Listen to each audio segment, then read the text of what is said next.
السلام عليكم ورحمة الله وبركاته. النهاردة بقى مع وجبة خطيرة، ألا وهي موتزاريلا الميت بولز أو كرات اللحمة بالموتزاريلا. بجد بجد وجبة جميلة تستاهل التجربة. يلا بينا بقى قبل ما نقول لكم المكونات وازاي بتتعمل، نشوف كده الطاجن بتاعنا الجميل دوت، ونفتح لنا واحدة ونشوف. طبعا انا عامله نوعين من ميت بولز مش فيها موتزاريلا، وميت بولز بقى غرقانه موتزاريلا.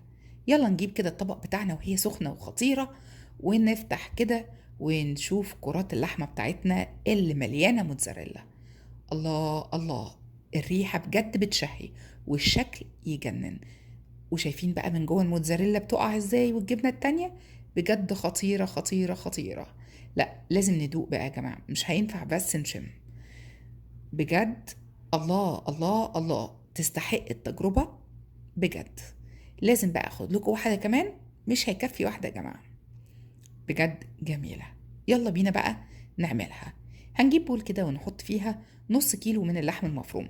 ويا حبذا لو كان اللحم المفروم بتاعنا يعني في حبة دهنة شوية، يعني نزود دهون شوية واحنا بنفرم اللحمة عند الجزار.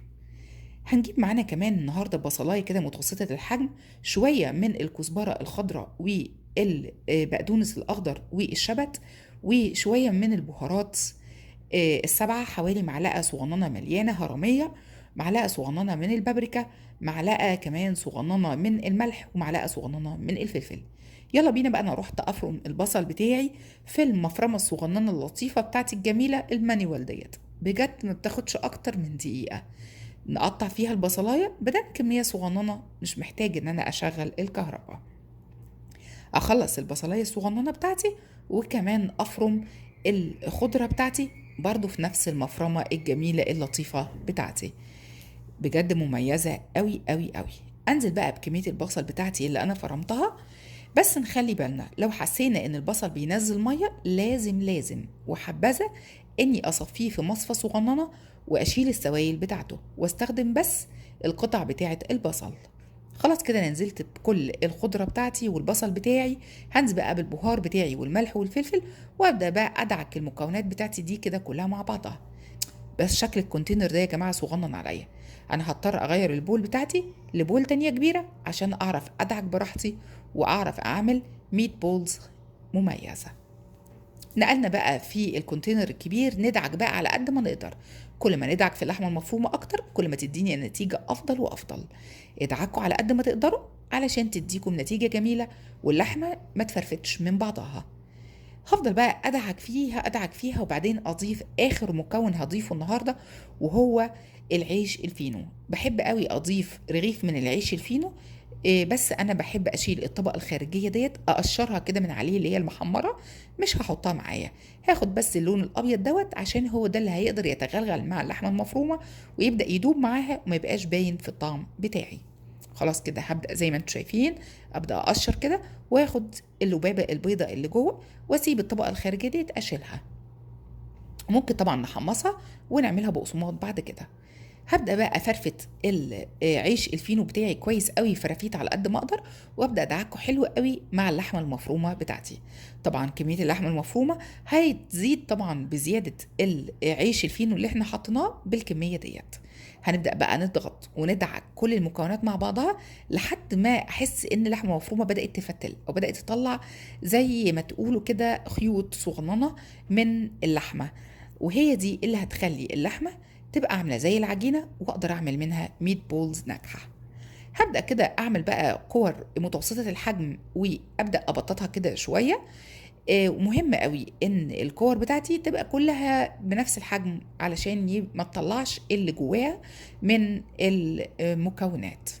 هبدا احط كده قطعه من اي نوع من انواع الجبنه، جبنه شيدر او جبنه جوده، اي نوع جبنه متوفره تكون بتسيح.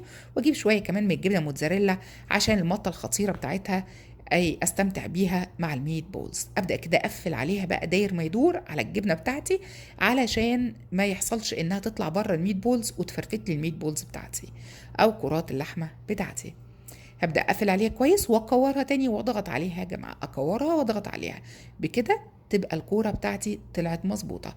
هعيد معاكم تاني الخطوه ديت علشان تتاكدوا من الخطوات، وان انا بجيب كوره كده من اللحمه وابدا اضغط اعمل فيها زي حفره كده جواها، وابدا احشيها بالاجبان اللي انا عايزاها.